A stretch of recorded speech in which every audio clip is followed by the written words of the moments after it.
dreams collide. High road roaring every night. Spotlight on Spurs, feel the fight. Spotlight on Spurs, hearts ablaze through the cheers and cloudy days. From the lane to glory's flight. Spotlight on Spurs, shine so bright.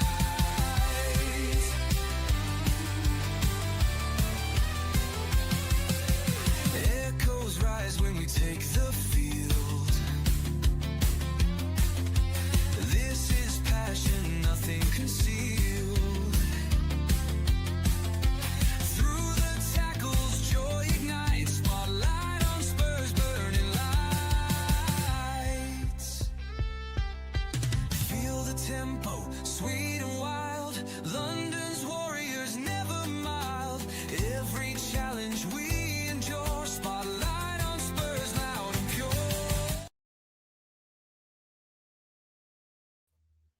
Oh, nearly. I was muted. What a great start to the video. What's up, guys? Luke here from Spotlight on Spurs. And even when we sack a manager who never wins a game and brings in a manager with Premier League experience, a manager that has actually won a trophy, albeit a very long time ago, and does play attacking football, we still manage to split the fan base.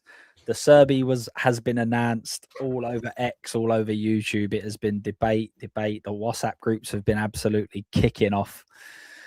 But Spurs have their man. The Zerbi's been announced as the Tottenham boss. Chris, how are you doing, first of all, before we get into the managerial debate? Yeah, mate, I'm all good, thanks. It was it's an interesting one. Lot to break down and discuss on this one. 100%, mate. 100%. As I said, it has absolutely split the fan base. There are completely get why there are some fans who are saying that he is the best man out there at this moment in time from a permanent point of view. You've got others that are suggesting some of the comments that he made don't sit well with them. I think there are extreme views on both sides, as there always is, regardless of what sort of happens at the club. But in terms of the Zerbi as a manager, let's completely forget what sort of, not forget, but let's just put to the side for a second. Him in terms of a manager, can you understand why they've gone down this route? As I say, let's forget about how much money he's being paid, the length of contract, just in terms of the profile of manager. Can you understand why they've gone for him? It's a last-ditch attempt to stay up. They know that he's got the Premier League proven experience. He's worked. I think his scope at Brighton as well was probably going to be fairly similar, where they like to bring in the youngsters, try and progress players and build them on. Obviously, we're in a situation where we've got 7 games to save our Premier League status. So I think he's a name that's always been on the radar for Spurs, and they've actually gone and got him in now. So I think in terms of his football, it seems like he's going to try and play actual football. So we should hopefully. I think the players are back in. I think it's Thursday or Friday. They're back at training after international break. So yeah, a lot of them are finishing off today. Yeah, so fingers crossed to be back Thursday, Friday, and I imagine a lot of them will want to get back and get in with a new manager and have that hopefully that team meeting to understand what he wants and then start working on it and hopefully producing it in our first game. Thankfully, we've obviously got this weekend off as well because it's FA Cup weekend. So I think that it does give him that extra bit of time to sort of bed in what he wants to do and hopefully get it across and bring a new lease of life. Yeah, so obviously tomorrow will be the first. You would expect that the players will probably be returning in some way from wherever their international duties have taken them. But in the next couple of days, there'll be one or there'll probably be a couple that might come a bit later because you normally have the South American boys who play the games a little bit later and therefore arrive a little bit later. But you would expect him to have the crux of his squad sort of training, and they would have probably a week or so and next game is April 12th. So it'll be 12, effectively 12 days from tomorrow. So they'll have a week on the training pitch with those players. There was obviously a lot of rumours around whether or not we was going to go permanent, whether we was going to go for a temporary measure. Obviously, the weird thing about this managerial hunt is the fact that he was actually sacked. I think it was just before Frank. I'm pretty sure he was sacked a day or 2 days before Frank. It was a mutual decision, whatever, from Marseille. Yeah. So everyone was kind of like, oh, they've obviously got rid of Frank because they're bringing in the Zerbi. That's who they want to bring in. They didn't. They went down the temporary route, and then now they've gone and got that man anyway. So essentially, they've just wasted everybody's time for the last 5-6 games, whatever it was. Did you expect them to go down the temporary route? We've obviously been on here talking about the different options, and even pre-Tudor, really, wasn't it? We were saying about there was Hoddles and Redknaps and Masons and Woods were all linked with it. Are you surprised that they've gone permanent? I'm surprised that he's took it on a permanent, because all the reports were always saying that he didn't want it as a temporary. He wanted to come in the summer because of a lot of the unknowns. There was obviously the rumours about him wanting a release clause in the contract if we did get relegated. He didn't want to come down with us. So I thought for the urgency, and obviously because of the situation, I imagined it would be a Sherwood, a Mason, or a combination of ex-Tottenham personnel, maybe not all players, but just ex-personnel that would come in and hopefully bring a bit of passion. It's not about the money. It's not about the state. It's just about, we want this club to stay up. And that was that. So, yeah, I was a bit shocked. I was shocked. As I say, I'd like to know what changed his mind, whether it was just the massive pay he's getting. Is that the money? I'm sure 12 million a year was sort of over a 5-year contract, when considering he's never managed more than 100 games. Oh, sorry, there's one club that he's managed over 100 games at. He's never lasted more than that. So 5-year deal, £12 million a year. I think that might have swayed him. But surely if we go down, his wages will drop, though. We can't be paying him more than. There was obviously plenty of rumours that he would have a clause in his contract that if we go down, he won't be the manager. But the reports today suggest that that's not the case.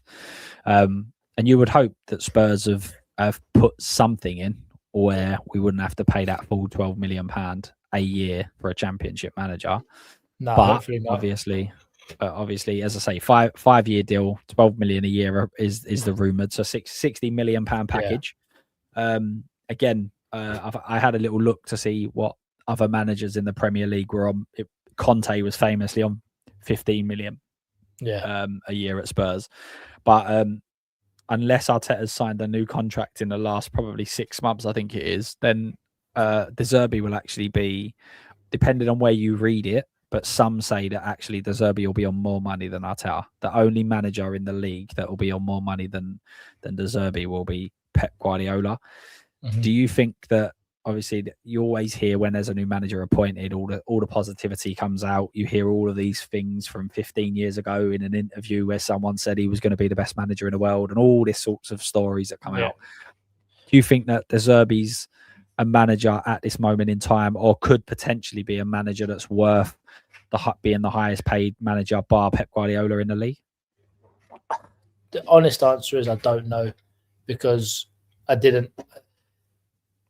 Whoever we was linked with, I think we're in such a bad situation just as a whole, with the squad, with everything that's going on. I feel like we are literally knocking on the door for the Championship, and in my eyes, I think we will go down. For me, it was just more, I would rather have gone into the last 7 games, as I said, with people that actually wanted to be at the club to help the club, not just there for the payout or whatever else it may have been. So, I don't know. There's just something about the whole situation that will. I know. Someone said there Sandro will be part of the team. Sandro's Spurs through and through as well, and he loves the Zerbi. Yeah, he gets on really well with the Zerbi. I think he was his captain when one of his last clubs. Yeah, I don't know if he was his captain, but he's said that he was unbelievable. He loves him, and Yeah. Sandro absolutely loves Spurs. So there is a possibility of that. Bringing in Nesta as well as his assistant. I believe Nesta wanted to have a manager's job, trying to get Nesta over the line. Hopefully, I the mean, assistant again, manager actually comes to the club this time, right? Because Tudor's actually never made it. So, I mean, you bring in Nesta as well. Like, what a reputational sensation he is. Brilliant player, world class. So bringing him in as your assistant manager, the back line boys in defence should surely be looking at that appointment and thinking, "Cole, I want to learn off this man. Like, I want him to teach me everything," because he was, say, in his day, he was one of the best. So it's definitely bringing in. It looks like it's going to be a good little setup. But what was your take on the Zerbi? Was you happy? Was you? no, personally, I wasn't happy. There's a number of reasons. I can understand why he makes sense in some aspects. I think the comments made, we're not going to go into the comments. If anyone wants to go and look at them, they can find them out. They can look at what it was about and everything else in terms of Greenwood. I'm sure most people know. I think the comments were really, really poor. They were ill judged. I know some are saying that he's just backing his player and his club. For me, you don't need to go into it. You don't need to comment on it. You don't need to go into it. But to say some of the comments that he made, I just think it's just so poorly judged. And again, I think it's just it's not needed. You don't need to go and make those sorts of comments. But also, I think that there's a number of other reasons why I'm not sure. I mean, I've seen a lot of people say that that we needed a permanent manager now, and these players are only going to listen to a permanent manager. But that's not the case for me, because permanent manager was here under Frank, and they weren't really bothered by that. Obviously, very similar performances in some aspects from some of the players under Ange. So I don't necessarily believe that. I don't think, because he's a permanent manager, we'll listen.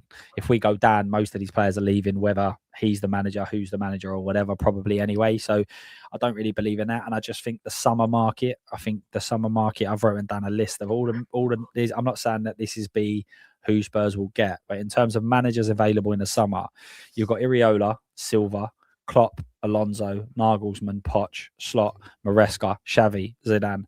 These are all managers that are probably going to find a job, and then that club then becomes available and that manager leaves. And so that's not even including Pep Guardiola, who may look to leave City after all the stuff that's going on there.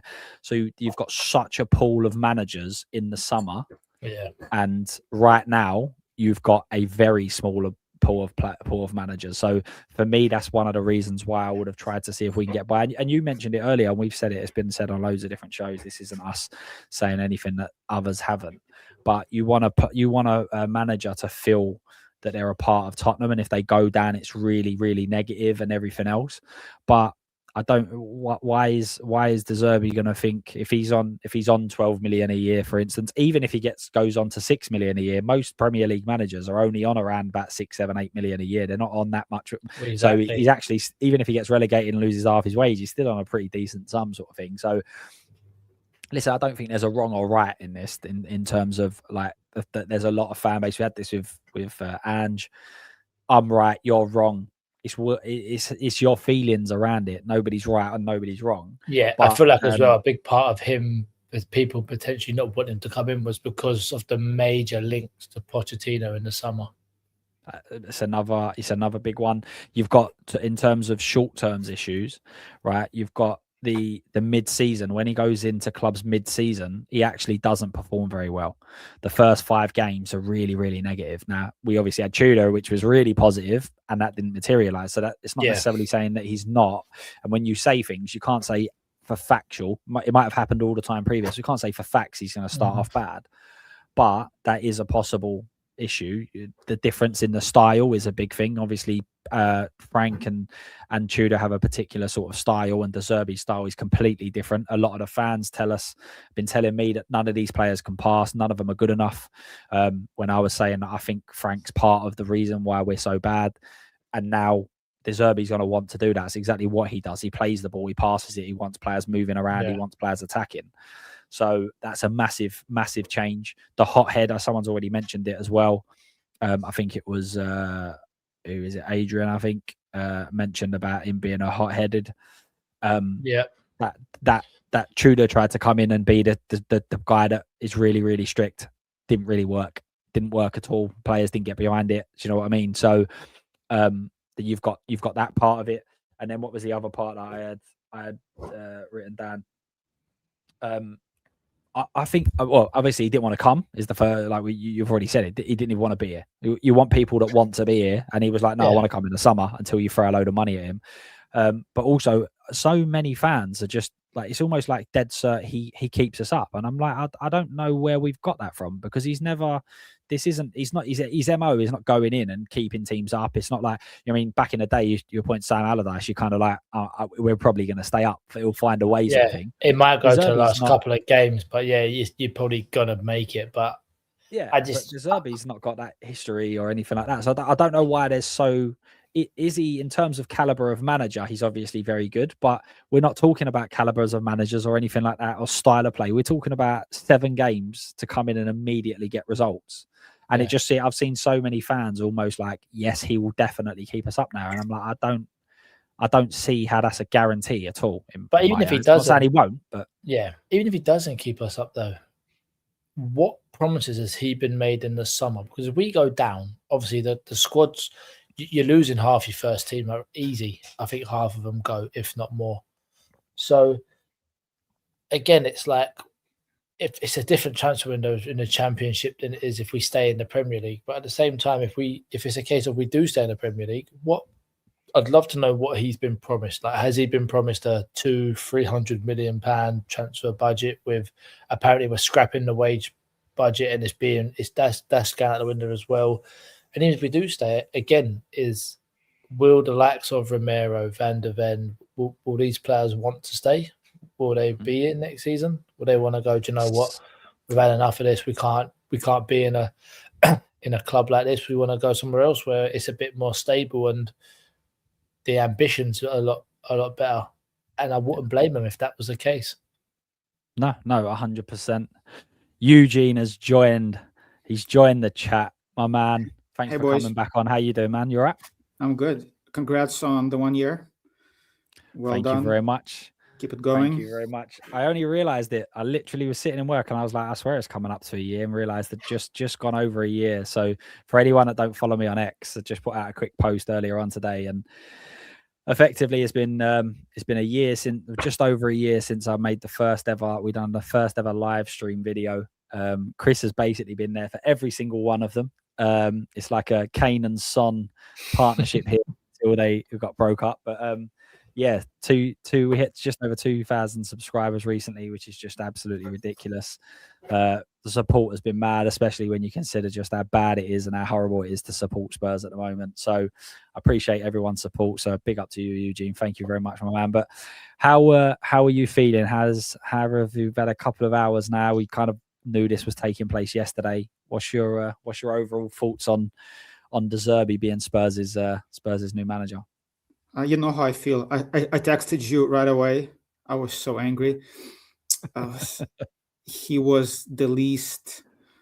Like, I really didn't want him. I don't consider myself a tactico.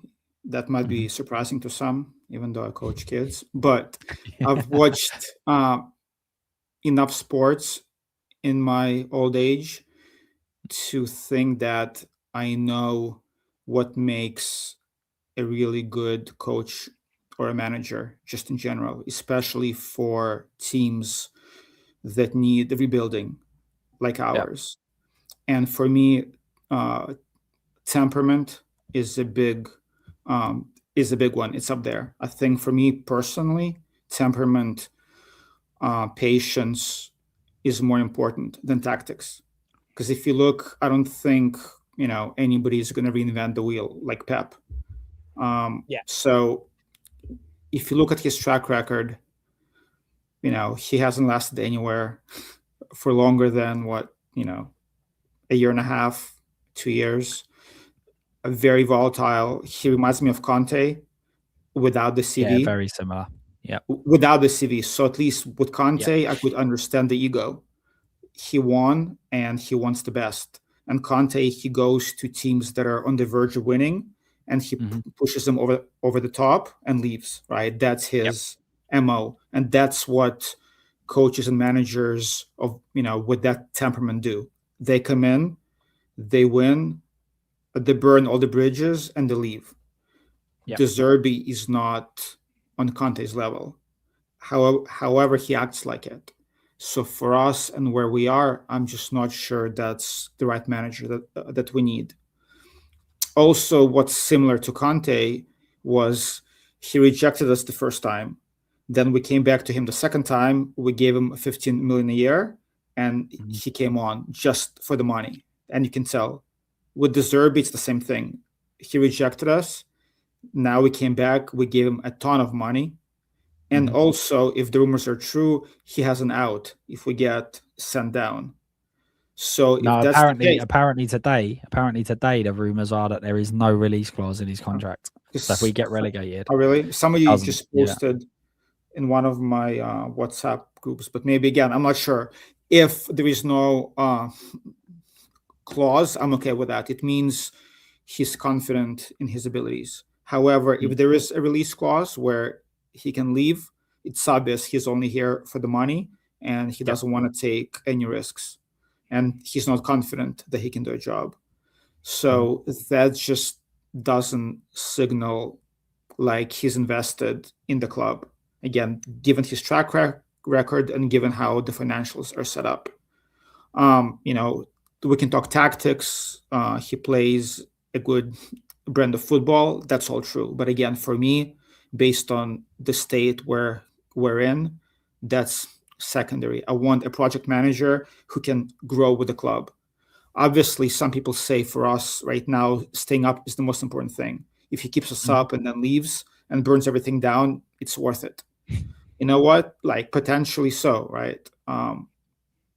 However, if we do go down and he leaves, it's not a good look.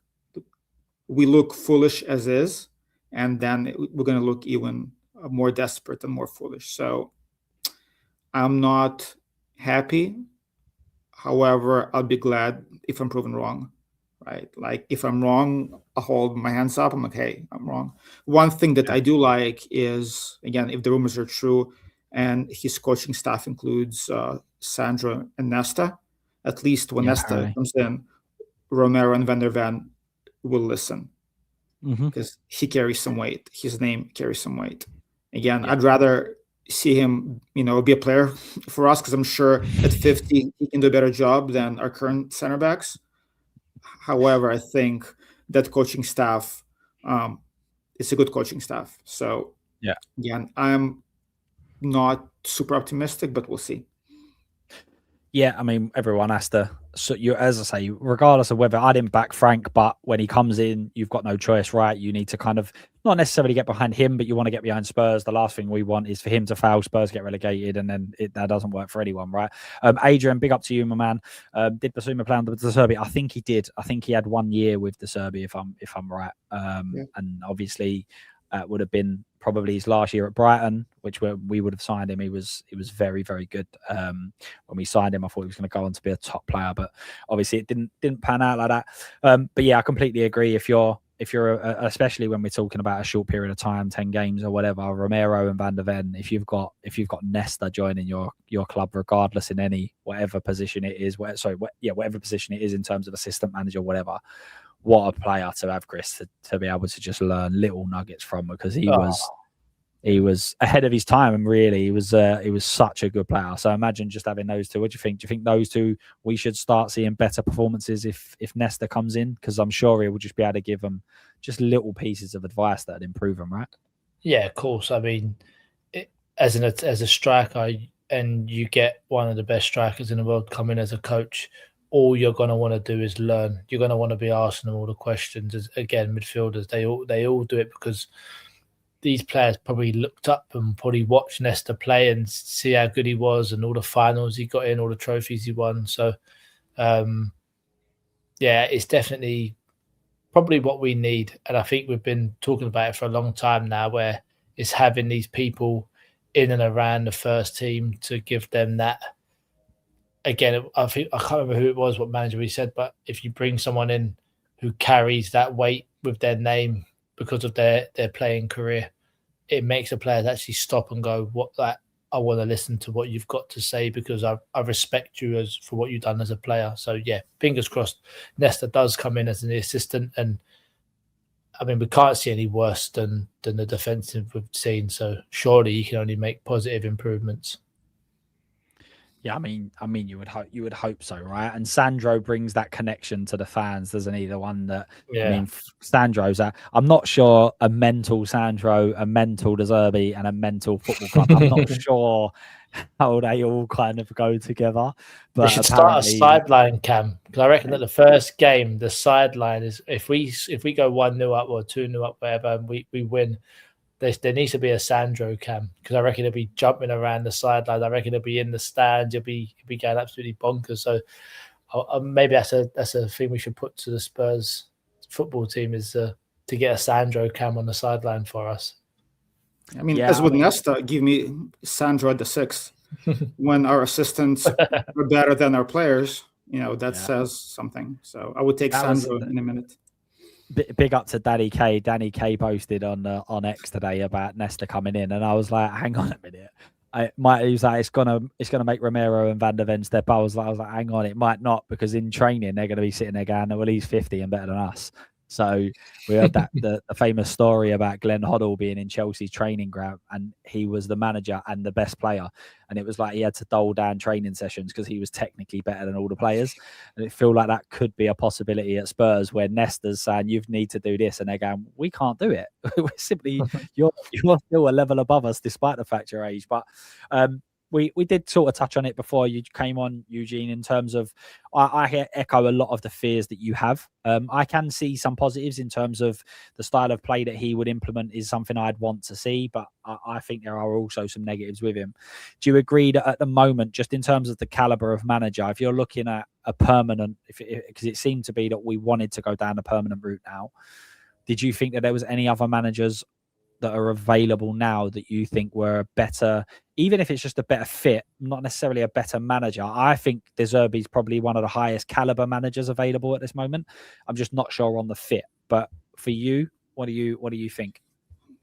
I agree. I mean, when I was saying that I don't want De Zerbi, I was asked who do I want, and honestly, I have no idea. Like, based on who's available, I'm one of the few who doesn't want or didn't want Poch back. I see him firsthand with the team USA, and he's not doing a great job. And I just feel like let the bygones be bygones. So I didn't want Poch back. But honestly, not many options. Like, one thing that I want to see is I want a manager who wants to be at the club, right? I don't want to see another Conte who's doing us a favor, because that's just not a good feeling. I don't want any manager who's bigger than the club, especially, with no CV. So if De Zerbi comes in and he acts a certain way and he shows that he actually wants to be here for the long term, meaning, more than 2 years, and he's not bigger than the club, I think he'll win over the fans, and myself included. But for me, like, I just don't want to, anybody doing us any favors.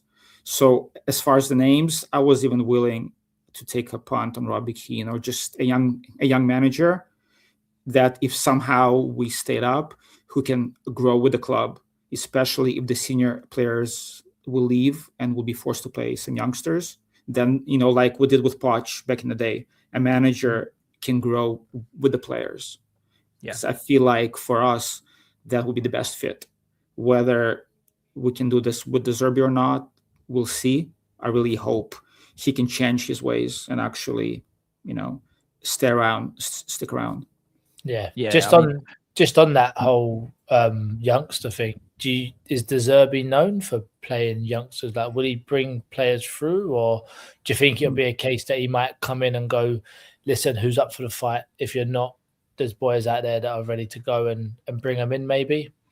I think there's a few different ways of looking at it. I think there's a few good ways. Like, the 7 game, you almost need to treat this like it's 2 contracts.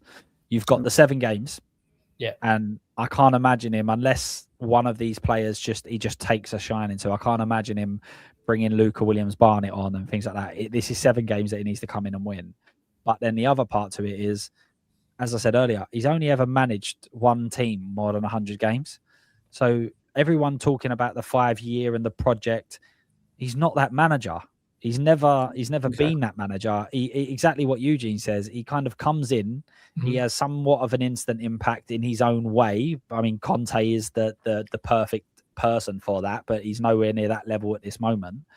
And then he disappears. So there's no building. There's no developing youngsters. I'm sure if there was youngsters that come through under him, they were of a very good level. I can't think of many where he's nurtured them and turned them into, because he's not been there long enough. But then also that was the same thing with Ange, right? And this is why I've actually noted one of the long-term problems with De Zerbi is the board. And that's not necessarily a De Zerbi issue. It's just the way that we look at things. If you go and look at Ange's actual history in management, he's never been a developer of young players. He's been exactly what Conte is. You bring in players now that are experienced, that know what I want them to do, that can go and get the job done now.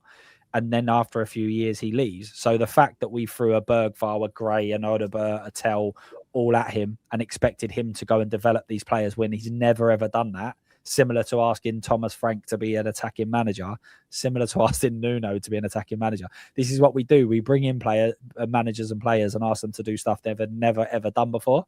So, but I mean, I've kind of just give you my answer there, Eugene. Like, what do you think? I don't think you can really judge it. Spot on. And I mean, I think in the other clubs, the reason why he had falling out with the board, with the clubs, is because he couldn't get who he wanted in the transfer market.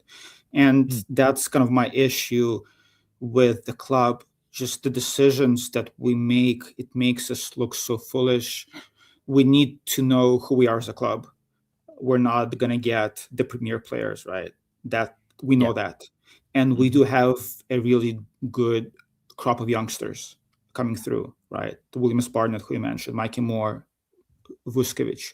It will be a real shame if De Zerbi comes in and he's not gonna nurture the talent, because I really feel like with the right manager, at least 1 or 2 of those players can become stars. Even if you look at Bergvall and Archie Gray, the only good thing about this season, that's been the worst season I've ever seen, is that at least Archie Gray is showing us he can be a player. That's it, right? And Bergvall as well. So the next manager I was hoping could come in, and yes, we do need obviously some reinforcements, but I was hoping like Arteta did with Arsenal. He came in, he cleaned house, and he had his players who he trusted, who played his style. And then also he brought through some youngsters. Obviously, most don't work out, but the ones that do work out become stars. And I was hoping we would do the same thing. De Zerbi, again, I might not be educated on his prior stints, but it doesn't seem like he's a manager with a lot of patience, right, for young kids. And so I really hope that this time around, the board or Lange or Vinay, they sat down with him and said, these are our expectations. This is what we need. And one of our issues, and we talked about it before, with not having a good DOF is the DOF should be the one making the calls on, we need to give some youngsters a chance. We need to have at least 1 or 2 youngsters on the team getting playing time. This has to come from the club, because the managers, we all know, they want to come in and win, because they know if they don't, they're going to be sacked. So it's up to the club to ensure that their expectations are clear. With De Zerbi, I have no idea what him and Vinay talked about, or him and Lange talked about. But based on our track record, I don't think there's any sort of, agreement on how to proceed. So again, I hope I'm wrong. I really do. I hope that he comes in, he embraces the club, he brings through some youngsters, he gets rid of some bad apples, and we go again next season and the season after. But I just haven't seen it from him in the past. Yeah. Big up, Carl. James Wilson signs in January. He's on his third manager already. That's unbelievable, right? He's coming. He's on loan as well, so he's actually going to return back to Hearts if we don't sign him. But the other funny stat that I see the other day is that actually Dejan Kulusevski, since he got injured, has had 4 managers, 3 of which he hasn't even played for. He hasn't played for Frank. He never played for Tudor, and obviously he won't have played for the Zerbi either. So he's had 4 managers, and 3 of them he hasn't even played for since his injury, which our medical team told Ange Postecoglou was a small knock, a minor knock, and he's been out ever since. So absolutely ridiculous. Italy have actually just gone out on penalties, so they won't actually be at the World Cup, which is absolutely mad. Huge team. But speaking of Italy, and we discussed it just now actually about Nesta, and we're talking about the young players. Now, Vuskovic coming in and having Nesta there, that could be that's monumental for an 18-year-old who looks like he's got everything to be absolutely top draw. And obviously the rumor is that we will probably lose a centre back of some sort in the summer. Now, just forget about whether you think Spurs is a good development for his career, because where we are and where he will go to right now, they're in different planets. But surely, if you're a Vuskovic, you're looking at it going a year under Nesta is going to be a massive thing, right? Would that be part of your thinking, Chris? Because he seems to be very intelligent, Vuskovic. He already came to Spurs, said, nope, I'm not going to play. I want to develop, I want to learn. Surely that Nesta might be a bit of a pull for him on that. What do you think? Definitely. As I already said, Nesta, any defender, if you get the chance to work with someone like that, you'd bite someone's hand off. It is a massive thing. So him coming in, as you say, he seems to be doing really well in Germany. There's a lot of hype. I think I see that he's won rookie of the season, of rookie of the month 4 times this season already. He's ridiculous. He just looks so good over there. And I know the Premier League is a different beast, but then maybe, as you say, losing potentially 1 or 2 of our senior centre backs next season, it might be the perfect time to just bed him in and say, look, now show us what you can do. And having someone like Nesta there to guide him and to give him the confidence and tutor him, train him to be that centre back and make him even better. It's nothing but, again, positive, and it's good to see the youngsters hopefully making a breakthrough. I know we signed him and he's been out on loan, but it'd be good to see a youngster actually come through and actually feature in the first team. Actually, to contradict myself now about Nesta, I'll flip-flop a bit. I'm just thinking out loud. Usually, all-time great players, they do not make great managers. And I think the reason is that the thing that made them great is not something that you can coach.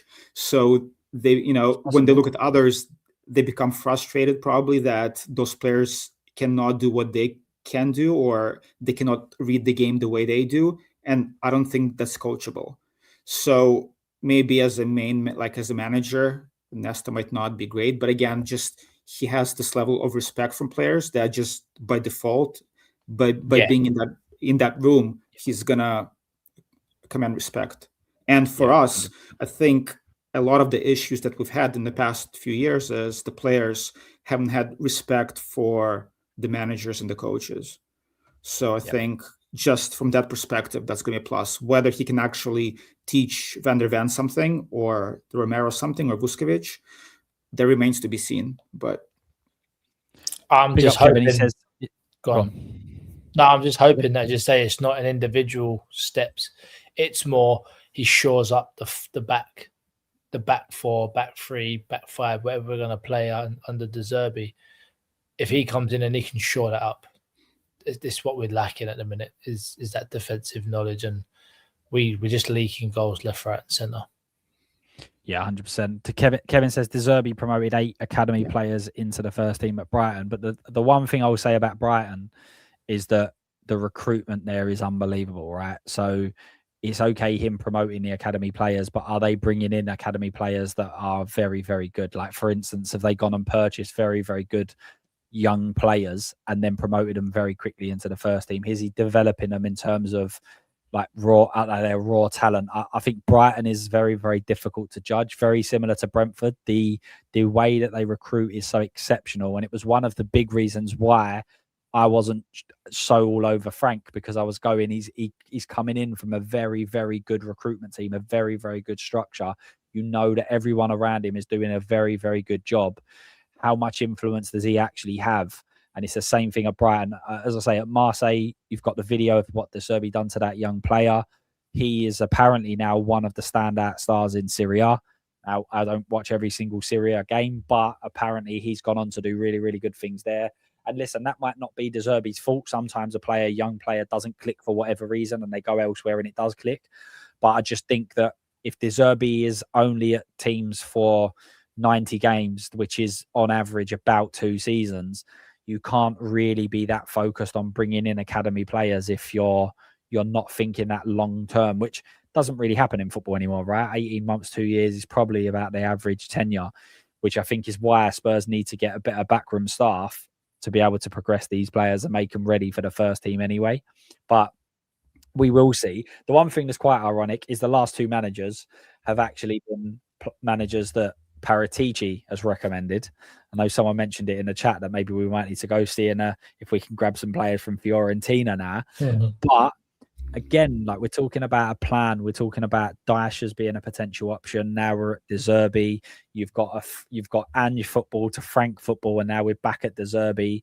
Like, the whole process just screams that there is no process. There is no plan. There is no, like, I've seen loads of people say it. So again, I'm not trying to pretend this. I've just come up with this. But if you've got a list of candidates and you have Daesh and De Zerbi on it together, surely your list is wrong. Like, surely those 2 cannot sit on the same list for any, like, literally nothing about what they are, what they stand for, what they do, what they play, how they play is anywhere close.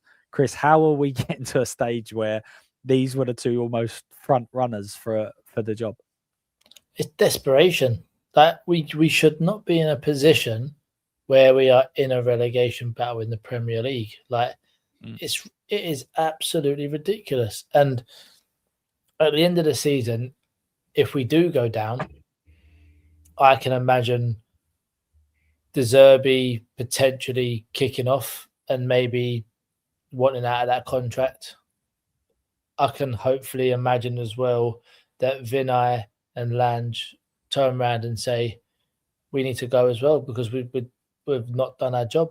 And again, you go up to the owners and go, well, what is going on here? Like, you've brought these people in, you've changed it all up, and it's all gone wrong. We're now in the Championship, which, again, financially, it's a big impact, and reputationally, and you're having to do, every year we've done a rebuild for the past 3 years, but now you're doing a complete and utter, like, as I say, there'll be half that first team squad will be gone if we end up going to the Championship. So you are doing a full rebuild.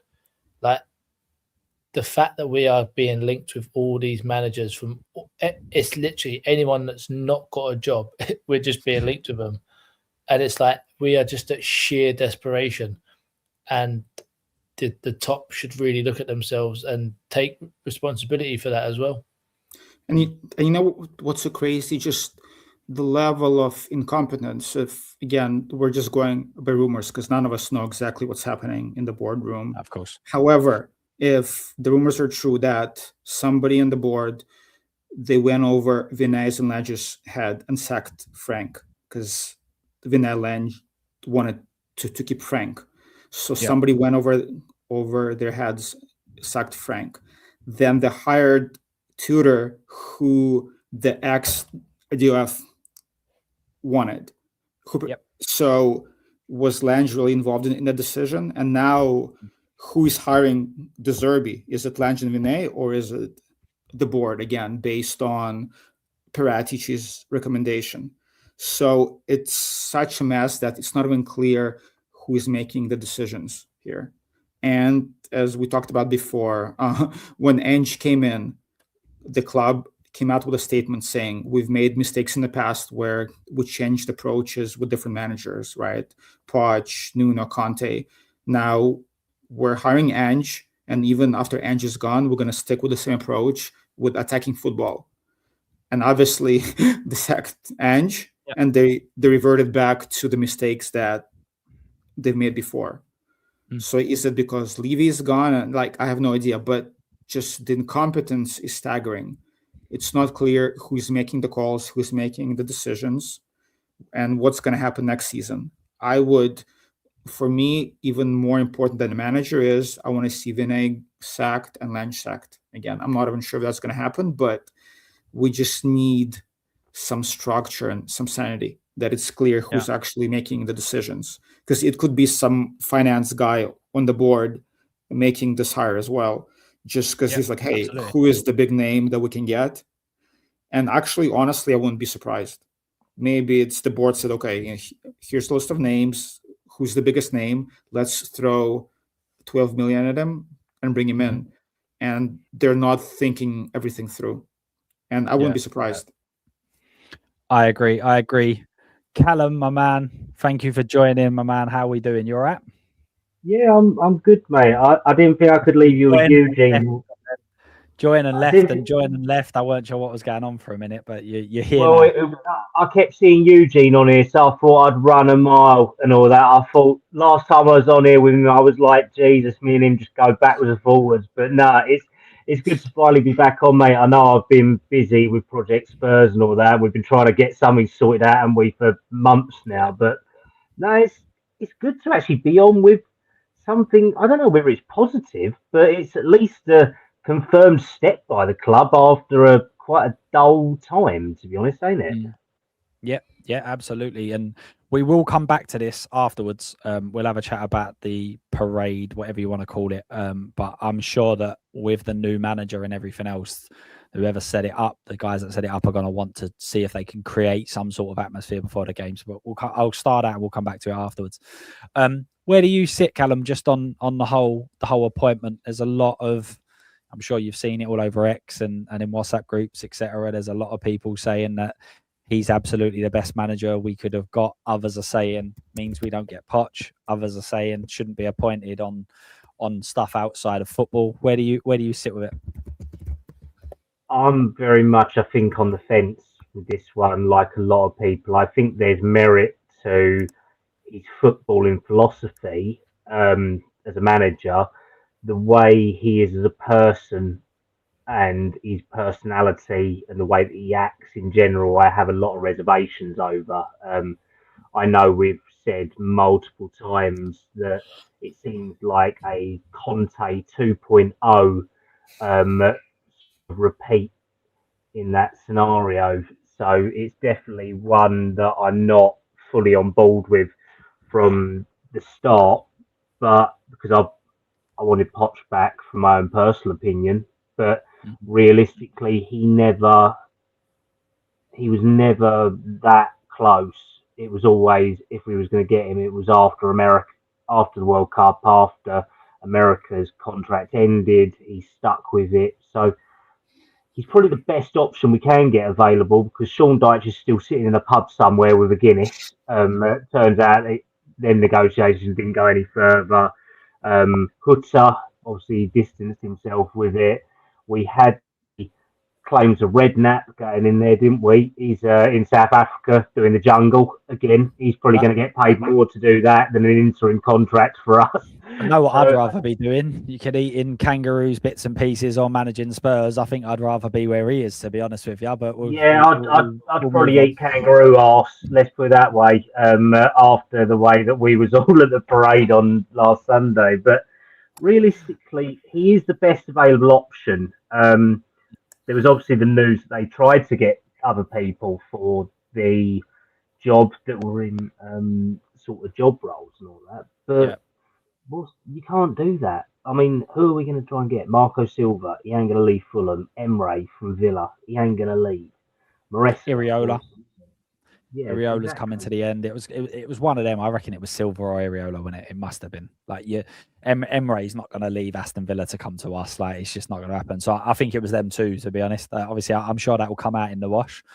But Areola or Silva, I think, were the ones. Them two were definitely two of the top targets and all that. But it's just the same profile of manager. It's pragmatic. It's not exciting, isn't it? It's not the sort of off your seat sort of candidates you want to see, and it leaves a lot to be desired. Let's put it that way. Yeah, 100%. Actually, Adrian, James Trafford would be unbelievable. I would love James Trafford. And Sully, if a numbers guy is the only person giving solutions to football issues, then that shows the mismanagement. I completely agree. But if actually someone came out and said this is factually true, I don't think any Spurs fan would actually be that surprised. I don't think anyone be sitting again, nah, surely not. We've said, every show said, there isn't a football guy that's involved. People just, they don't understand how football operates, because that's why they're making so many poor decisions. The main person making decisions at the moment is Buka. Yeah, Buka's Nick. the main one, and then he's got Viv backing him up, and then sort of Vinay and Langer look like they're on a downward trajectory at the moment. But going back to what you said about Trafford, I mean, we've still got sort of Verbruggen as well. I mean, he's a very talented keeper, and someone who, if we could get him and even Van Hecker from Brighton, I mean, Van Hecker's a hell of a centre back as well. They're two great quality Premier League proven players. They'd improve us automatically. And actually, look, to your question before, because the manager who I wanted, I was hoping that Newcastle sacks Eddie Howe, given the way they're going, and we get Eddie Howe. But obviously, that would mean, waiting until next season, and that can happen. But yeah, I mean, there's been a lot of Newcastle fans are unhappy the way that they've sort of gone. You look at their midfield, I mean, particularly their midfield, Tonali, Guimaraes, and they were struggling at one stage. But I feel like that's the difference, is that every team we've come up against, they've had a sort of star midfielder that sort of just dominated us. We said it, I think we said it last week. We had the few weeks where one midfielder had more positive passes than any of our midfield put together, and it was Xhaka, it was Henderson, and it was those sorts of players. But we spoke about it just a little bit earlier in terms of international duty, and Pedro Porro was awarded the man of the match on FootMob's site, 8.5 rating for Spain during their 0-0 with Egypt today. There was goals for Archie Gray and Jamie Donnelly in their respective matches. Bergvall, from all intents and purposes, only played 21 minutes, but was superb for Sweden, who went through. You had Sarr, that didn't actually appear in the last game for Senegal, so hopefully he comes back a little bit fresher. Porro actually played 90 minutes. Van der Ven played 45 minutes. Spence was an unused sub. Xavi played 77 minutes. Solanke got half an hour, and Danso was an unused sub. So a lot of these players seem to be kind of getting back to fitness, and that's a key part. I was having a little look at the injury crisis that we currently have, and obviously, Chris, we've already mentioned how long we've got until the next game. I know you need to shoot, Chris, but we've got possibly in the next game, we've possibly got Pasuma back. We've possibly got Kudos back. There's possible that Tell's back. Obviously, it looks like Vicario might be a bit too early for him. And then obviously Maddison had he's in a video that came out on YouTube. That was probably about a month ago now. So he'd be a month further down the line. He won't be ready in the next couple of games. But we now starting to turn the corner on the injury front, or are we just waiting until we play against Sunderland and 3 or 4 players are all out injured? I think with the Maddison, Kulachevskis and the bigger sort of injuries, I mean, even Vicario, like, he's had an operation. I imagine we're not going to get anything out of them players. Vicario, he may be a different player when he comes back, because, as again, I've never had a hernia, but I know from people that have had hernias that people struggle to walk, move about. So when you've got a goalkeeper that's potentially had a hernia injury for 3 months, and it's probably just being injected up to try and pay through the pain and just get on with it, like that can't be good. So I'm hoping that we see sort of some better results out of him. Kudus, I think we need him back. We need him to sort of give us that spark in the attack that we need. But I actually watched James Maddison. I'm halfway through James Maddison's recent YouTube video, and it's quite interesting to see the whole stage of how he's gone through and that. And it's actually quite a good little watch. You just hope that he's got that positive mindset. I mean, he even kisses the Tottenham badge and he does all them little things that just, as a fan, you go, he loves us. But I hope he can come back next season, get a good pre-season underneath him, maybe even get the last game or two for us and get some minutes, and then next season get a good pre-season in him, and then come back next year and challenge. But then if Xavi's going to be the main 10, then where does Maddison fit in, and is he going to have to be playing for his spot? But then is that, again, would you rather have a Xavi playing with a Maddison coming off the bench? You've got a good player coming on for a good player. That's the sort of squad that we should have, rather than having one very good player to start and then having someone who's 17 years old or unproven or dragon. Well, this is it. It's only Spurs, right? Where a couple of minutes ago we're talking about potentially being a championship club, and now we're saying that we've got squad depth of Xavi and Maddison coming off the bench, right? It's just like this club is just absolutely mental, absolutely crazy. But I agree. I mean, that's what we needed. That's why we all said as fans that we needed players in January to fill that void that Maddison and Kulusevski didn't have. Obviously Kudus then got injured, but it looks like Kudus will be back, which is obviously quite big. And the reports come out today, Eugene, that De Zerbi was actually heavily linked with signing Kudus while he was at Brighton. The rumours were that he was going to make him the highest paid player, going to be the most expensive transfer in Brighton's history, which is obviously a really good thing for him, because it means the manager actually wanted him at a previous club, which is obviously a positive. Do you think that Kudus could potentially be the man to turn things around, or do you think it will be a De Zerbi thing? Which if we were to turn it around, where do you think it's going to be, or is it a mixture of different things? Kudus is a tough one. I was a big fan of his signing, even though a lot of the West Ham fans were saying, "Oh, you will see, it's not going to work out." And I thought they were just bitter. And honestly, I haven't been that impressed with the way he's been playing, even though the system wasn't designed to bring out the best out of him, but he was a bit selfish at times. I'm really hoping that the Zerbi system will bring the best out of him. My concern is, though, that our biggest two issues are scoring goals and defending.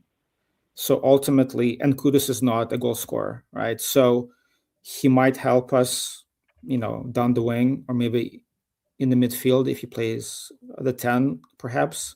But if you look at our players, if you look at Xavi, Kudus, they don't help us score goals. And what we're lacking is goals on this team. So I'd be interested to see how De Zerbi plays it and how he can manufacture goals on one side and makes us harder to beat. And I'm not sure. I know Kudus is going to be a big addition, just the presence on the pitch. However, I'm not sure how he's going to help us score goals. And I'm really hoping that the way, he was playing, it was due to Frank and not due to him. If that makes sense. Callum, what do you think? Do you think Kudus is going to be the man? Do you reckon it's going to be, because one player is going to have to step up, right? There's at least one. Is it Solanke? Is he going to get the goals? Is it relegation? Richie kicking into overdrive? Is it Kudus potentially? Is it, as we were discussing earlier, I don't know whether you heard it, but Nesta potentially coming in? Is it going to be Romero stepping up and actually taking that captain's armband and his performances to a new level? What are your thoughts? Who do you think will be the one to step up? I mean, I'm like Eugene. I'm kind of hesitant over Kudus a little bit, because he did start reminding me a little bit of Lucas Moura by the end of his time of running, like before his injuries, of running into blind alleys. It was like a one-trick pony sort of thing. And it's quite ironic that obviously Tell and Dodobert actually started looking better than someone who's probably 5 or 6 years more developed than him. But maybe it was just Frank's tactics. But I think Solanke's got a big part to play, to be honest. I mean, he was feeding off scraps tonight against Japan and for England. And he looked isolated, but he's proven that if you support him and give him either runners or put a ball to his feet, he can score. So we've got to rely on goal scorers. I don't think Richarlison's going to be sort of a favourite of Zerbi, though. I think that'll come to a head there. And I think Romero will come to blows with Zerbi as well. I would not be surprised to see them to have a nutting match to see who gives the hardest headbutt, to be honest. But if we can do something, then the whole squad needs to step up, to be honest. And it's like Eugene was saying about Madders, Simmons as well, having these options available. But they've got to come back and stay fit. It's not like, Kudus is fit at the weekend, Bergvall's fit at the weekend, let's throw them all into the starting lineup. It's gradually bring them back, because we can't afford to have another 10 players out injured again, can we? No, absolutely not. And well, I was going to, I completely forgot to touch on it earlier, but I do want to go over it because I think it's an important point, and it's been spread around all of the WhatsApp groups, as I said, and I've seen a few people on X as well. The trust released a statement, obviously, about Zerbi and the appointment of Zerbi. Now, I'm not going to go into the statement itself. You can obviously go online and you can see it, but it's very much a statement around, this is how the fans feel. This is what we expect. This is, you've not taken into consideration what we've spoken to you about, what we've discussed with you as a club. However, I've seen a hell of a lot of people that are part of this trust that were not consulted on any of this communication coming out. So is that very ironic in the statement where you're saying you're not listening to us? We're all about the fans. We've spoken to people and no one's happy, where actually they haven't even spoke to their own people that are involved in the trust. Callum, I know that you're in some WhatsApp groups. You've seen some of the comments. What do you sort of think around this? Because I think it's ironic, right? You turn around and tell someone you're not listening to me while not listening to the people that have put together the trust. Yeah, it's kind of a tough subject for me because I walked away from the trust a couple of years ago. Okay, I didn't know that. And based on what I've heard from people in the trust and obviously other contacts as well, it looks like they spoke to their chief officers and their appointed sort of board line of what they thought. It wasn't a consensus. So obviously, Gary, who's a good friend of ours, he came out as one of the first ones to say about it, Kev, people like that. So I appreciate what they're saying, but if you're going to make a statement like that, you need to have something to back it. And when the supporters trust is meant to stand to represent all of us, I mean, it's meant to represent fans across the world, isn't it? You can be a member of it in any country, you be part of it. And when they make a scathing statement like that, no matter whether it was right or wrong what they said, it exposes them. And they've been asking for our support all season in regards to dialogue they've had with the club. Well, when you make a scathing statement like that, you're pretty much exposing yourself to a lot of backlash. And the backlash over the last 6 hours since that statement has not been positive. And I mean, there's a lot of pissed off people out there, let's put it that way, especially trust members. And it's not in regards to the state or what they've said in the statement, it's about how they've acted around it. So it doesn't look good, let's put it that way. Yeah, absolutely. As I say, I'm not disputing. We're not going to go into whether we agree with what they're saying, whether you're on that side or whether you're not. It's just the whole idea of the statement is around listening to us, being together, all inclusive. But they haven't even spoken to their own members. Eugene, have you got anything to say on it, or is it not something we've got plenty of other worries to worry about? Look, not a statement being pushed out. I was about to say, it's not often that Callum and I agree on almost everything. So must be we're dire straits.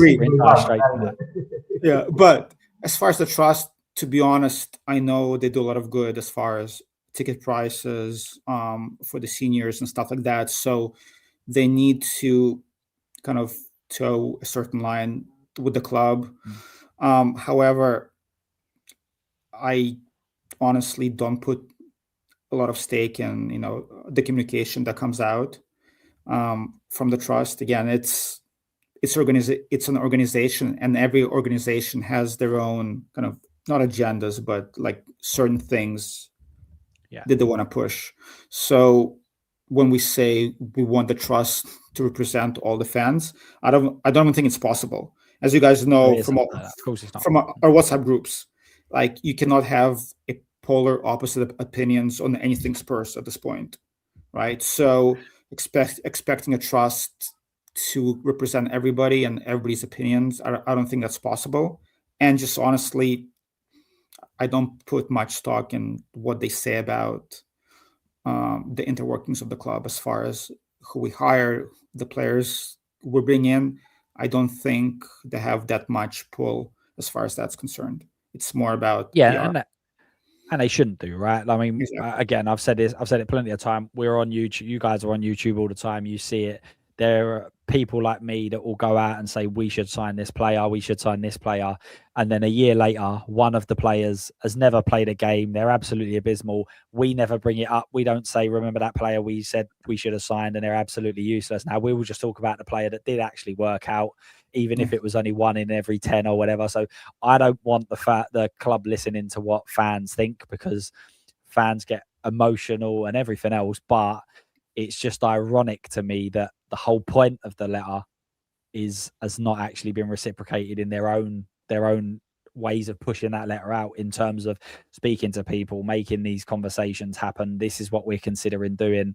And as I say, whether you agree or disagree with a statement is a completely different point. It's just ironic and probably very similar to what Tottenham would do in terms of communication. The amount of times where we've got communication, I'll never forget the one a couple of years back where it was almost like the fans were to blame and you should be really thankful where we are as a club. And it's like, hold up, we turn up week in, week out in the rain, in the snow. We shouldn't really be thankful for anything. You should be thankful that we're the ones that are doing it. So question here, guys, coming in from the chat. Do you think Kudos stays if we go down? It's a very, very tough one. A lot of these players it's going to be an open market, right? A lot of these players are going to have people come in from all over the world. Saudi might come in for a few of them. You've got other Premier League clubs, etc. I think part of it will be who and who doesn't have relegation clauses of some sort, but then also who you get some big money for. I would imagine Kudos would be a player that you could end up getting a few quid back for. So I think it's hard. Guys, do you have an opinion on that one? Go start with you, Callum. If we go for the line under employment law, they ain't got a freaking choice. They got a contract with the club. They happily signed a contract, and according to obviously stuff from the Athletic a couple of weeks ago, most of them have relegation clauses in there. So in terms of like wage reductions, everything like that. So realistically, if they do go down, the club saves a hell of a lot of money on wages. They could still stay around. They might be as unhappy as possible, but people aren't really going to give a damn, to be honest. Just play your football, realistically. But if they are going to go, you know my line, I'd rather play our Tottenham lads, our young players and all that, who actually want to play for the badge, realistically, compared to a lot of the older guys. So if that means if we do go down and we have to do a fire sale, well, we've got a striker in Will Lancashire, we've got 2 10s in Devine and Donnelly, we've got Tin and Thompson, Williams Barnett. We've got enough players. Whether they're at the full level yet, I don't know, but they would probably give 110% more than, say, Colo Muani and João Paulinho have for us this year. Yeah, no, spot on. No, I was about to say, if we go down, especially Kudus, given his temperament and his history of downing tools when he's not happy, he should be the first one to be sold. And honestly, if we do go down, and I thought about it, and kind of I expect us to, I guess, one thing is I would be happy to watch the kids play. I want to see all the senior players who put us in this position. I want all of them out. And as Callum said, I want to see the academy kids play and players who actually want to play for the badge. So Kudus, Romero, Van der Ven, Porro, Vicario, all of them. I don't want them gone. Yeah, I mean, there's quite a few. There's been a lot of conversations about us going down, and we'll go into that shortly. But there's been a lot of fans that are saying if we go down, I think it will be the best thing. The board will realise they'll go. I don't think they will. I think they'll look at your Lancashires, they'll look at your Donnellys, they'll look at Mikey Moores, they'll look at Vuskovic, they'll be like, these players can do it in the Championship. They can start most weeks for us because they're starting now for Championship teams, and obviously Moore and Vuskovic are doing it for higher levels than that. But I don't think there will be a mass clear out of what we have and then a mass load of players coming in. I think they'll probably turn around and go, a lot of those players can go. You could imagine players like Archie Gray potentially staying around and things like that. So I can see a lot of young players being involved, and that comes with its own risks, right? Because I think someone said it recently on a show where if we go down and don't get back the first year, then we could be a club that ends up spending far too long in the Championship, because your money, financial power and everything dwindles away year on year. You're not going to be as big because of FFP and all of this sort of stuff that are included. So it could end up being a difficult one. I'm not asking whether you think we will go down or not, but Eugene, with the Zerbi's appointment, do you think that we stand a better chance of staying up than we did under Tudor? That's a tough one. Just given that he knows the league, maybe. I feel bad for Tudor a bit. I mean, he came in. The first game was Arsenal, and like the funny thing, before Tudor under Frank, most of the fans on YouTube, we were all complaining we wanted to see the back three or back five, because we're like, oh, Poir is a natural wing back. Our team is perfect for back three. Then when Tudor plays back three, then the same people were saying, oh, now we have to go to back four. Why is Tudor messing, square pegs into round holes? So fans know nothing, obviously, as we touched on. So I feel bad for Tudor. Also, the Palace game, if Van der Ven doesn't get the red card, I think we win. So he was given a raw deal. I think we do have a better chance of staying up. However, I still think that I don't think the manager, on the other hand, makes a big difference. It's on the players right now. Right now, with 7 games left, if the players want to fight and stay up, we'll stay up. It's simple as that. And if the players are downing tools like they have been for the last couple of months, and like they did under Ange at the end of that season, except for Europa, I think we're going to go down. So he can come in. And like the funny thing is, now we've had in 2 years 4 managers, and on the personality spectrum, completely different personalities, right? Ange, Frank, Tudor, De Zerbi, every possible personality type, right? So if De Zerbi now cannot inspire them, which again, senior players should not need inspiration, then it should be clear who they are and what they stand for. So to answer your question, I think he might give us maybe 5% better chance or 10% better chance, but ultimately it's on the players to step up, and we'll see. Callum, do you think he gives us a better chance of staying up than under Tudor, or do you think? I agree. I think most of it's over to the players. Whether whoever was to come in, if the players are not on it, then it doesn't make any difference. But what do you think? Is it a slightly better chance for you? Slightly better chance because of experience in the league.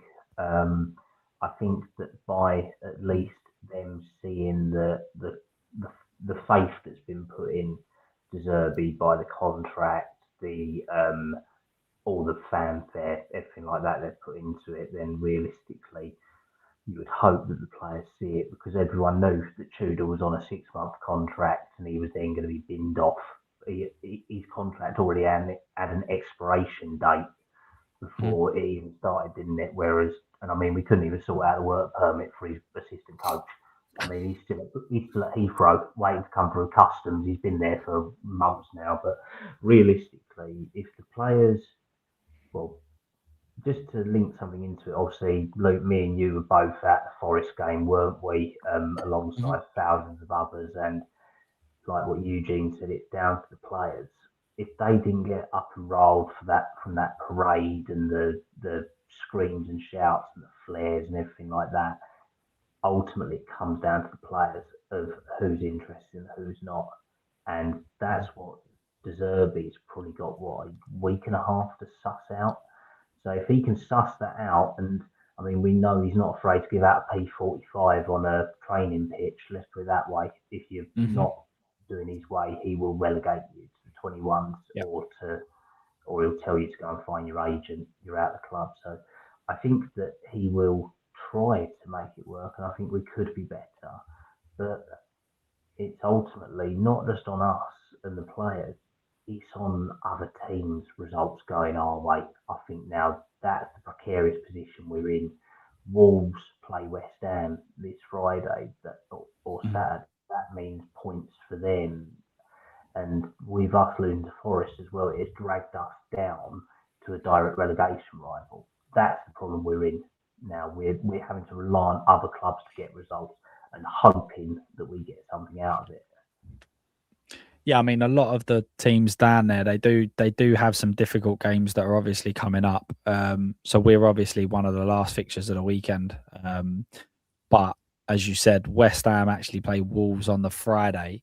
They could go above us, and then we're in the relegation zone come Sunday, which I've seen some people say that could potentially be a good thing, because these players need to understand that we're absolutely in this relegation battle. But if you don't recognise it now, whether you're in the relegation zone or you're not, I don't know how it could be more obvious that we're in a relegation battle. But there are some, aren't they? So they don't really give a monkeys.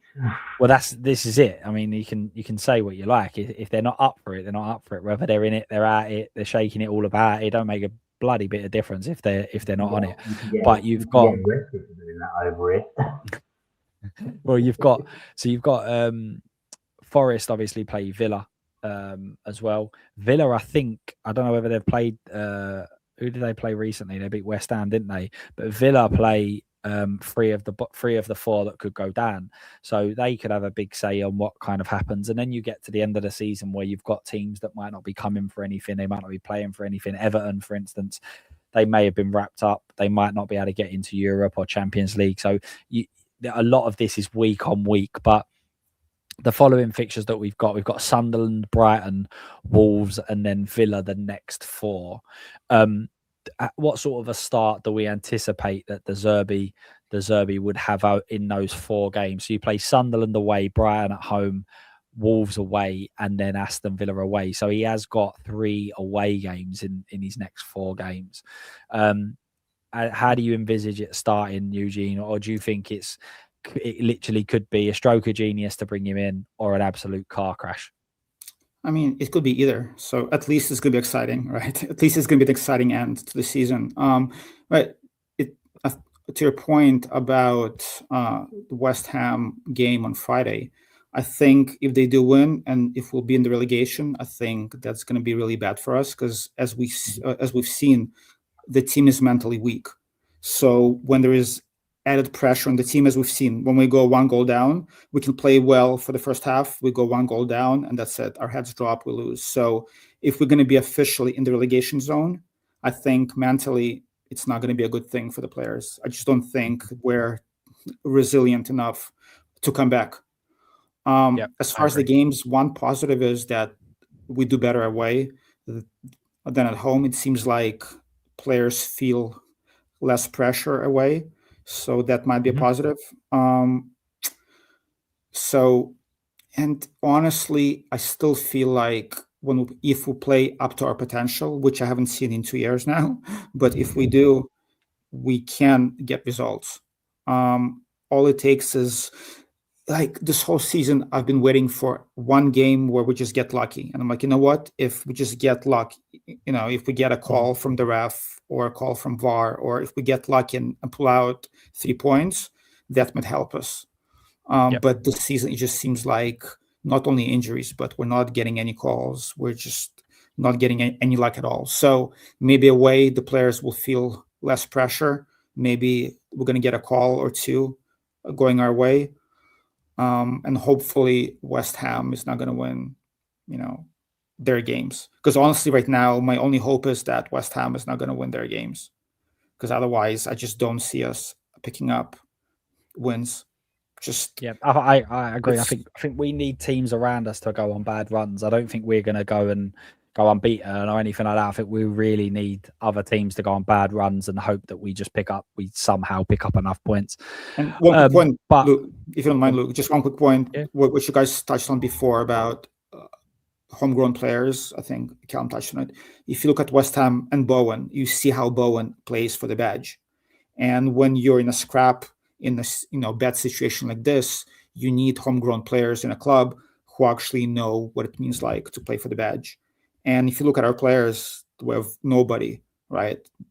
We don't have any Bowens on the team. And that might be the difference between them and us. Yeah, and obviously that goes back to the whole having someone that's part of Spurs in the dugout, right? You go through. I mean, Matt Wells was there; he's obviously left. So now you have got a couple of the youth coaches that are kind of in the middle between 21s and first team, but actually in the first team setup and also in the first team squad, we don't really have many Spurs boys. Almost like we don't really have much of them at all, and I do. It's a big part of it.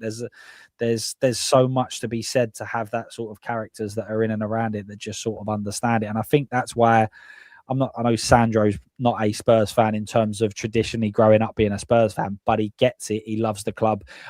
Other players that kind of spring to mind that have been here for a short period but just got us. Van der Vaart was one of them. Just came in and just instantly understood the fans, absolutely adored him.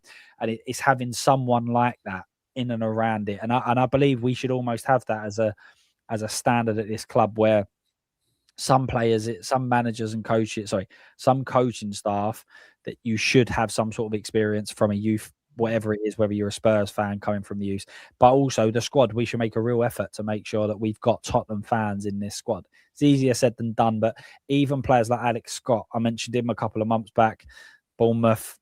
All right, I'm not saying that he's a Champions League or Premier League title player, but he is a very good player. He's a Spurs fan. He's got Instagram pictures galore in all Spurs kits and all things like that. And I think it makes a huge difference. I hope you're right. Spurs and Wolves have gone on a little bit of a dip recently, but I absolutely hope they beat West Ham. Guys, make sure you go and show some support for Project Spurs. Callum is obviously a part of that. Let's go over to them, hit the like button. Subscribe to them, hit the like button on obviously this stream as well. I will put their link in the description for anyone that's watching this that's not live. So please head over there and subscribe to them, guys. And we are going to wrap up in a minute, but guys, we need to just have a little conversation just about the Sunderland game that is coming up, in terms of the Zerbi's tactics. Obviously are very, very different to what we've seen so far this season.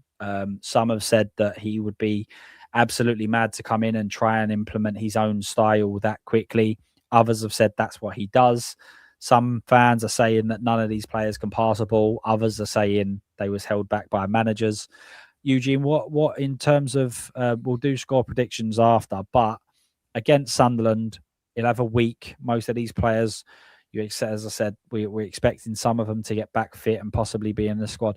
What sort of football are you expecting to see from De Zerbi? Are we going to go straight at De Zerbi ball? Is it going to be a bit more reserved? Is he going to completely adapt and try and see some positives from what we've seen previously? Where do you think we'll be at come Sunday? Honestly, I have no idea. I'm not sure if he's done enough research on the players. I'm sure he knows some players, but I don't know if because when a manager comes in, they want to see firsthand how the players play, what they want to do. Every manager thinks, they failed under the previous manager, but I can get a tune out of him. So it's going to be interesting to see how he plays. The question is, just looking at his teams at Brighton, do we have, for example, the midfield that he can play with? Is he going to go back to Bissouma, since he knows how Bissouma plays? It's just going to be interesting to see. And I'm again, for me, I want to see who he plays up front, whether he's going to go with Solanke or Richarlison, and how he's going to set us up defensively. If he's going to play Spence on the left like everybody else did, it's not like we have a lot of options. But for us, again, we need to manufacture goals and be more solid at the back. So to answer your question, I honestly don't know what to expect, whether it's going to be a gradual transition or if he's going to come in day one, he's going to say, okay, I'm familiar with Basuma, I know Kudus, I know a couple of other players, I'm going to play him, and I'll play my style. It's going to be interesting. I'm not sure. Callum, what do you think? Do you think we're going to see pure De Zerbi ball or an attempt at that? Or do you think he's going to stay a little bit more reserved and kind of build on the foundations that have been put in, but not much have? But do you think he'll go very similar to what other styles we've seen in terms of not being as attacking, not being as obviously on the front foot and passing and everything else? What do you think we'll see against Sunderland? Well, he kind of reminds me a bit of Ange, that it's his way or no way, if you get what I mean. So, I mean, like a few people have said, there's quite a few tactics that he does employ. At times it can be a 3-4-2-1, a 4-3-3, a 4-2-3-1. I've seen him even deploy a 4-2-4 sort of style as well, with sort of two strikers and two wingers straight in a front flat line up there. So it's going to be difficult because a lot will depend on what personnel return, because obviously our next game is the 12th of April, isn't it? So we've got just over 12 days away. See what we've got until next weekend. But if we're being honest, I don't know. We don't know who he'll go to, who will be his sort of leadership group, who will be his mavericks, who will be his bones, because I mean he didn't have that long with Basuma, did he? Realistically, before he came to us, he wasn't always a favourite. He was deploying obviously Hinselwood and people like that in there as well. So there's a lot of unknowns in this squad, and I mean, don't get me wrong, I think probably in the summer he could even go back and try and buy bloody Højbjerg. That's how it wouldn't surprise me, because it's a completely unknown entity with De Zerbi. So I do expect him probably to try and hit the ground from day one in his style, but it depends on what's available to him, because I think proven from Frank's pragmatic approach, Tudor's cautious approach, everything like that, the tactics haven't worked for, well, probably since Kudus got injured, realistically. That was I don't think we've won since he got injured. He got injured in January, didn't he? Because we sold him, we sold Brennan Johnson, and then he got injured. So we haven't won since he got injured. That's the thing. So, I mean, I know we've won in the Champions League, but realistically, and this is what I think a lot of people, our players are all designed for European leagues. They're not designed for the Premier League. They can do the slower pace, the silky pace of the Champions League, but a lot of our players are not designed for the Premier League. When you look at our top star player at the moment, and it's no disrespect to Archie Gray, but he is not he's not going to win you the league yet because he's still young. He's one of the only ones who I think may survive to keep in a De Zerbi style, because he'll think, fuck me, I've got a leader here who can actually do something and will actually step up and play for the badge, because that's an English player who wants to play for Spurs. You can see, not that he's a Spurs lad, but the football pedigree that's in his bloodline just says, I'm going to play. This is how I want to play. I've got no other choice. I'm going to do it. And even if I'm crap, I will just keep going and going and going. And just one thing to add, like, De Zerbi's going to have the same issues every other manager had. We have no balance in the squad.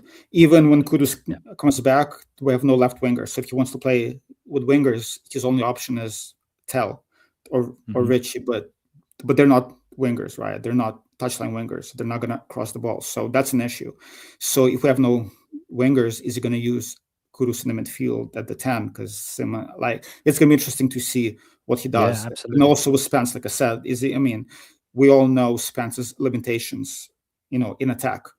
He has a pretty weak left foot, so I don't think he's going to play Souza because the kid is still young. So we just don't have that many options. So it's going to be interesting to see whether De Zerbi will realize what others have in the past with Tudor and Frank and kind of change things around, or whether he's going to go, it's my way or the highway, and he's going to say, okay, Kudus on one side, Tell on the other side, and let's see what happens. So that's going to be interesting. No, I absolutely agree. 7-0. I hope you're wrong because we're away, so that means that we lose 7-0. So I hope that's 0-7. But hey, who knows? Big up, Robbie, my man. How are we doing? Go on, Callum. Do you think De Zerbi would have the guts to go, Romero's been crap for God knows how long. Do you think he would just go, right, even though he's club captain at the moment, I'm going to give Danso the rest of the season? And if Van der Ven's crap, then he's going to throw someone else in. Do you think if he does that, Callum, if he benches Romero or strips him of captaincy, I will be De Zerbi fan forever. Like, that's actually what I see. I want to see, drama between De Zerbi and Romero. Like, if De Zerbi has the balls to actually do something about Romero's attitude, I will be his fan forever. I really hope he does something. I don't think he will. I think I don't think either, but I hope so. I think if you actually look at it in terms of what he wants, he's gonna in terms of his perfect style. But obviously, as we said, he might not be playing his perfect style. Let's see. But if you was actually picking De Zerbi's teams and the way that he actually does it, he wants a quick centre half that can cover the ground because he plays with a high press. So Van der Ven is perfect, and he also wants his centre backs to play football. And Romero is the best footballing centre half in possibly you could even argue in the league on his day. So I don't think it really would make sense for him to do that. I know there's been a huge fandom for Danso, and I love Danso as a squad player. I think he's very, very good. But for me, he is not a starting 11 guaranteed week in, week out starter. People say I never see a bad game from him. I think that this is all just fandom because of their dislike of Romero. I've seen plenty of games where Danso has looked really, really poor on the ball, or he's made a lot of mistakes. I remember against Palace, Strand Larsen absolutely dominated him. So I think those two, I think what you could see, you could see a position where Danso, Romero and Van der Ven all play in a back four, similar to what Tudor done. But I don't know whether that would be a continual thing. But again, I think it goes down to what tactical he looks to go. Let's be real here. People talk about get Romero out, get Van der Ven out. If Danso and Dragusin are your ball playing centre backs, we're in big trouble if that's what he decides to do. If he doesn't, obviously it's a completely different story. But if he goes down a route that he possibly will do, because that's what he loves to do and that's what he's always done, Danso and Dragusin are not the centre halves that you want on the ball very often. I disagree slightly. I don't know. I see what you're saying given his style, but I just miss old school centre backs who actually want to defend. Remember, like we were laughing when I was saying I like Dan Burn. I just want to see good defensive performances. So when we look at Van der Ven and Romero, we take their best attributes and we say, yep, they do this really well. However, if we look at the last couple of years, even under Enge, who played a similar style, they weren't very good for whatever reason. So yes, they can be good, but we haven't seen them actually play well and do what they're supposed to do in a very long time. So yes, Danso is very limited as a player. However, he loves defending. And I just want to see players who actually love to defend. What Romero loves to do, he loves to play the ball. He loves to be in the midfield, hit some players, right? But I just want a defender. I want us to stop leaking 3 goals every single game. And I don't want our defenders to think they're midfielders. I want them actually to be defenders. So we'll see. I agree. I think that the Danso's form meant that he should be playing games and everything else. And if you go down the route of being just literally being a back four where you're just defending, then I think Danso would play him. And arguably, again, it could be that all 3 of them play again with Van der Ven being a left back. But I just think that specifically Dragusin, we've got no balance on that left-hand side whatsoever unless Van der Ven plays. So I think that becomes a problem. And then you've also got a factor in, as we said, it depends on the style that he's looking to go for. This is so dependent. And big up to who's just put it in, Russ, about what can we predict over the next 7 games. I think it's so difficult until we see Sunderland, until we see what is the Zerbi going to do. Is he going to try and become this team that play out? How do the players respond to that? Who comes back? Is Kudos back? I think there's so many question marks. I think with De Zerbi, I think he will play similar to what Callum said. I think he will do what he's always done, and he'll say, this is the way we're going to get out of it. This is what we're going to do. We're going to play this way. And then I actually think that Romero will step up over these next 7 games. I think we'll see some man of the match performances from Romero, because I think he owes it to us. But I also think that he's going to be looking at going into the World Cup on a good set of form, not going off the back of a relegation, and wanting to lay a marker down to say, I should be going to Atletico, I should be going to Real Madrid. So I think that we'll see an improvement from him. But hey, we could also see a game where he gets sent off and he's missed 3 or 4 games, and we kind of go from there.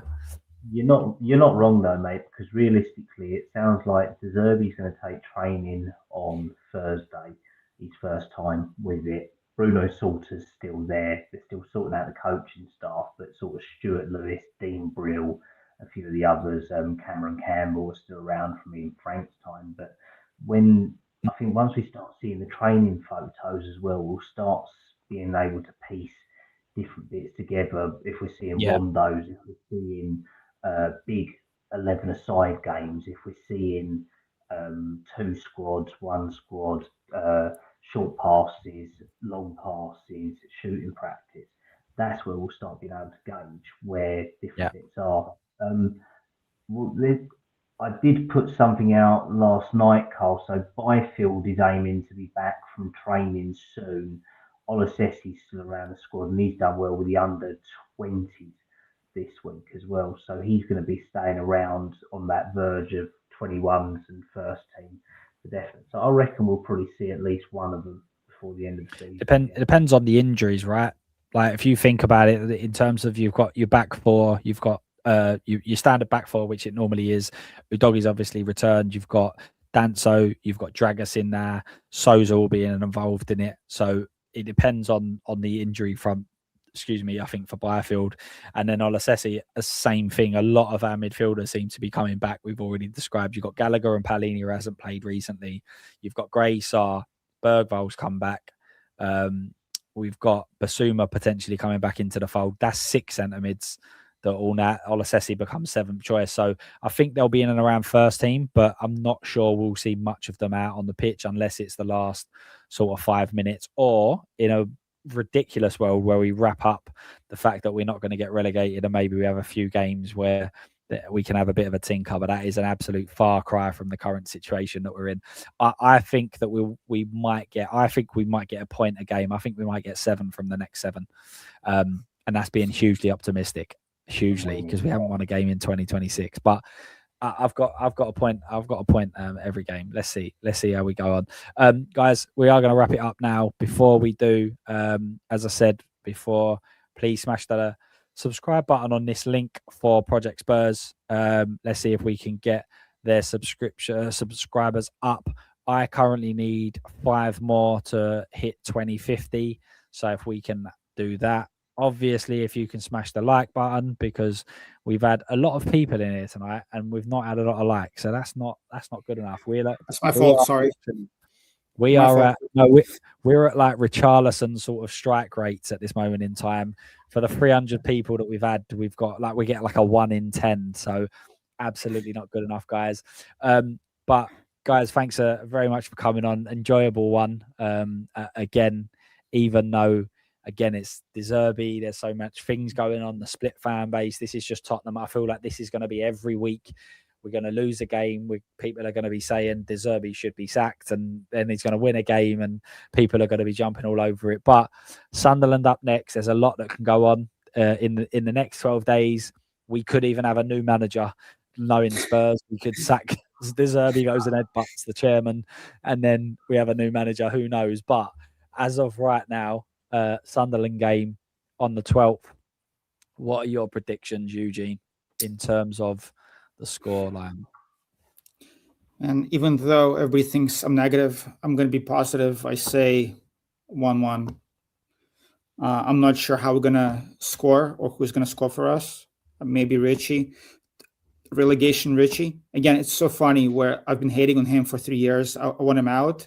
And now he's my answer like at the 9, since he's actually the only one who shows any fight. So Yep. I think it's like every time, every week, I'm positive, and then when the game starts and I look at the midfield, I'm like, oh my god, we cannot make one single pass, and then I'm like, this is terrible. So right now 1-1, but my head says we're gonna lose 2-1. So I'm giving you 2 scores. I have 2 scores every week. I have a heart score and I have a head score every And I'll say single I'm week. I right. wake up, yeah. Exactly. I literally always do it. I'm like, no, we're gonna have a really good game today, and then I also counteract that by going, but we are Tottenham, so we probably won't. So I've got 2 scores. Callum, we've got a 1-0 in the chat, a 3-1 in the chat for Spurs. Big up, Adrian. Let's go for that win. Lovely. Callum, positive, negative, or Well, I'm going to say that Eugene definitely has been on the laughing gas, the same as Basuma and all that, because him saying he's positive in that is definitely delusional. So he must be hallucinating on that on any level. Finally, there we go. This is Callum I know. Hey, there we go. I'm back. But no, I'm kind of thinking maybe a 3-2 scoreline to Spurs sort of thing. It's more my heart hoping, but I know like Dr. Tottenham is there, and obviously Sunderland had a very good derby win against Newcastle last time, so maybe a 2-2 draw. I think the bigger game is against Brighton, and I think that will mean a lot to Zerbi, actually, to be honest, because he obviously didn't lead them in a good way, did he either? So. Yep. Oh, well, I hope you're right. I hope it's a good game. I hope he gets off to a more positive start than obviously Tudor did, and hopefully things can change very, very quickly. It can only take one good result, one decent performance, one goal where the ball just comes off of someone's backside and goes in, and it just gives a bit of confidence, and we can hopefully go into the remaining games in a bit more positive. Robbie, I hope the car gets all sorted out, my man. I hope that weren't any issues for you. But guys, thank you all so much for joining us. I really appreciate it. As I said earlier, the support has just been ridiculous. To be at 2,000 subscribers within a year is mind blowing, especially as I said, when you just know how bad Spurs have been for so long. It's an honor to be able to say that we've got this many people that kind of come in, have a chat, and it's not completely toxic. We try to keep some light-hearted fun in there. It's very difficult, as we all know, but thanks to the guys for coming on. Obviously, all of the guys in the chat, the likes, the comments, the subscribes, and all that good stuff. As I said, make sure you go over and subscribe to Project Spurs as well. Subscribe to all of the Tottenham channels. As I said, it's such a hard thing to go out here every week talking about Spurs. We have to watch it all because we have to talk about it all, and it's depressing as well as it can be. But hopefully, the last 7 games, we're turning a corner. The new man's in. Let's see if we're actually a Premier League club come the end of the season. So thank you all for coming in. Eugene, Callum, thank you very much. And obviously Chris as well, who's jumped off. He's got an injury, so he's probably out for a few months, but we shall see. Guys, thank you very much. And hopefully I'll see you all on Thursday as well. Take care and bye-bye for now. Big up.